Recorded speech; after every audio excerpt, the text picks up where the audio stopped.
Good Sunday afternoon. It's Super Bowl Sunday, so I'll try to make this quick. This is Micah Mitchell with Madison County Weather Updates and crystal clear weather. I just want to take a look at what's going on with the snow system for tomorrow. Just before I get into that, I do want to welcome new page sponsors, Home Heroes Plumbing, Heating, and Air. So we've got a couple of good sponsors in the HVAC and plumbing. These guys are covering them both. And so I just wanted to welcome them as our new page sponsors. So as I've mentioned all week since this system first came in, I thought there was a good chance that if this snow missed us, it was going to miss us to the southeast. And that's pretty much where all the data is now heading. You're looking at the GFS. It's still farther northeast than some of the data, or northwest, but it definitely has now moved to our southeast. And as you can see, it now gives Madison County absolutely no precipitation, which we've known was a risk. But that's so that's where the GFS is trended now.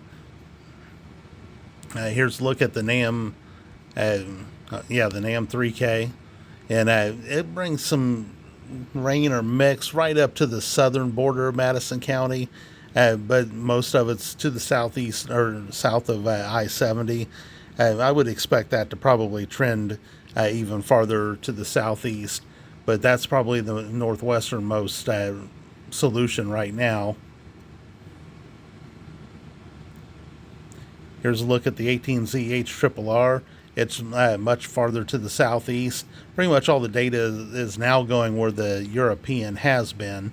Every system this year, there's been one model that'll lock onto it, and it's you might as well spin a roulette wheel trying to figure out which one is which is why I don't really forecast by them. But hey, they're a good visual tool anyway. So this is the HRRR model at its farthest north extent. I do think that the models are still overdoing the snowfall because there's going to be enough warm air at play that some things are going to have to go exactly right for there to be decent snow this far west. I think once it gets out toward Pennsylvania, New York, and New England, there's better dynamics at play. But at any rate, here's a look at the European. The European now is changing from not as much of a snow event as becoming a little more of a mixing event. That mixing makes more sense to me than anything. But if you're traveling toward the southeast, toward Louisville, Cincinnati, down around Lawrenceburg, Indiana, or so, be aware that you could encounter some wintry precipitation tomorrow afternoon. And last thing we're going to look at is the Canadian. The Canadian has not wanted anything to do with any kind of wintry precipitation. Now it's starting to throw in this little bit of a ragged sliver, kind of mixed in. The Canadians not been super excited about wintry precipitation back here. It really still is not. So those are all the model solutions for now. Looking at where the storm is, how it's been digging in. The southeast definitely makes sense.